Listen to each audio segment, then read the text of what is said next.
တယောက်တည်းလုံနိုင်တယ်ပေါ့လိုက်လုပ်ပေးမဲ့သူမရှိလဲလုံနိုင်တယ်ဆိုပြီးလို့မိုက်နိုင်သွား16နှစ်မပြည့်ခင်တယောက်တည်းခီးသွားတဲ့ခံစားချက်ဘယ်လိုရှိလဲ16နှစ်မပြည့်ခင်တယောက်တည်းခီးသွားတဲ့ခံစားချက်ကတော့ပထမဆုံးတယောက်တည်းသွားဖူးလို့လားမသိဘူးတော်တော်ပြောတယ်အဲ့လင်းနောက်မှဘာတော့ပူပြောတာအာယုံနောက်မဲ့ကောင်းနေမရှိတော့ဘူးဆိုပြီးပြောတာလားဟုတ်ပါဘူးဒီတိုင်းတယောက်တည်းသွားတော့ကြတော့နည်းနည်းဘယ်လိုဖြစ်လဲမသိဘူးပြောတာပေါ့တယောက်တည်းရွေုံကြီးနည်းနည်းလွတ်တယ်ဆိုတော့ပုံမှန်အိမ်မှာဆိုလို့ရှိရင်အမေကအစိတ်မချလို့အကုန်လိုက်လုပ်ပေးရတယ်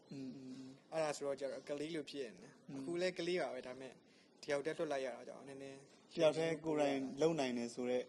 ခံစားချက်ငါလည်းလုံနိုင်တယ်ဆိုတော့ယုံကြည်မှုမျိုးမှာပိုတိုးသွားတာမလားတယောက်တည်းလုံနိုင်တယ်ပေါ့လိုက်လုပ်ပေးမဲ့သူမရှိလဲလုံနိုင်တယ်ဆိုပြီးလို့မိုက်နိုင်သွား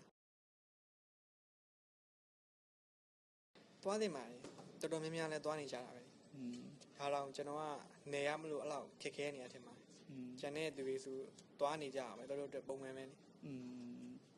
ဖုံးလေးတစ်လုံးတော့အပေါ်ယူသွားတင်တယ်ဗျသိရမှာတခုခုအပြောက်တာတို့ဖုံးကပြစ်သွားတာလို့ဆိုလို့ရှိရင်ဖုံးလေးတစ်လုံးနဲ့အင်ကိုဆက်သွယ်လို့ရအောင်အဲ့မှာဖုန်းနံပါတ်တွေဘာရလွတ်မရအောင်ဆိုလို့ရှိရင်လေကျွန်တော်တိုင်းဖုန်းနံပါတ်လွတ်မရအောင်